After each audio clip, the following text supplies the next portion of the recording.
Бүгд найрамд Турк улс, Сирь улсад болсон газар хөдлөлтийн улмаас олон мянган хүний амь нас эрсдэж, олон 10 мянган иргэд бас бэртэж, гэмтэж, харамсалтай үйл явдал болсон Монгол Улсын засгийн газрын нэрийн өмнөөс бас гүн эмгэнлээ илэрхийлье. За ингээд энэ асуудлаар 2023 оны 2 дугаар сарын 6-ны өдрийн үүрээр 7.8 баалын газар хөдлөл хүчтэй газар хөдлөлт болсонтой холбогдуулан үүссэн нөхцөл байдалтай холбогдуулж Монгол Улсын засгийн газар бас анхаарлаа хандуулж Улсын онцгой комисс дээр холбогдох яамдын сайд нар хэрэглэхийн дарга за мөн мэргэжлийн байгууллагуудын удирдлагуудтай уулзалт зохион байгуулсан Монгол Улсын ерөнхийлөгч, Монгол Улсын ерөнхий сайд болон улсад албаны хүмүүстэй зөвлөлдөж Турк, Сирь улсад албан ёсны дэмжлэг тусалцаа үзүүлэх шийдвэрийг засгийн газрын уралдаанд оруулж танилцууллаа. Засгийн газрын уралдаанаас гарсан шийдвэрийг та бүхэндээ бас албан ёсоор танилцуулъя.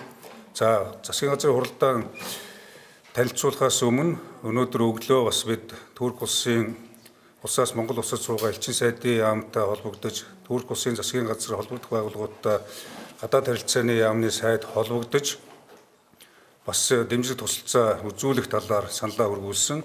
Туркийн талаас манай талын тавьж байгаа саналыг хүлээж авч бас хүндэтгэн хүлээж авч байгаагаа илэрхийлсэн. За ингээд манай мэргэжлийн байгууллага буюу онцгой байдлын эрен хайгч аврах албаны бие бүрэлдэхүүн 20 хүн за мөн батлан хамгаалах яамны эмнэлгийн тусламж үйлчилгээний эмч сувилагч баг нийлсэн 35 хүний бүрэлдэхүүнтэй аврах багийг илгээх за дээрэс нь бараа бүтээгдэхүүний дэмжлэг тусалцааг хүмүүнлэгийн тусламжийн хүрээнд хүргэх за инхтэй Сирь улс бүгд найрамд Турк улсад бас давхар үзүүлэхээр засгийн газраас шийдвэрлэлээ. Мэдээж тэнд цаг агаарын нөхцөл байдал амаргүй хүйтэн сэрүүн байгаа.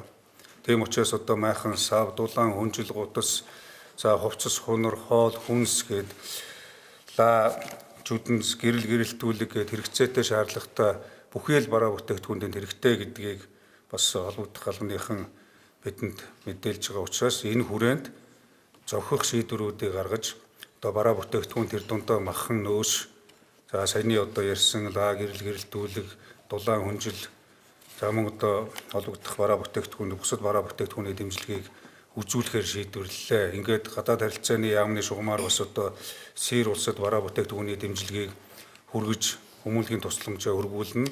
За тусгай үүргийн нислэгээр манай холбогдох албаны аврах бүрэлдэхүүн энэ өдөртөө багтаж онгоцны зөвшөөрөл гарахыг хүлээж байгаа учраас бэлтгэл ажлаа хангаж гарахад бэлэн байгаа.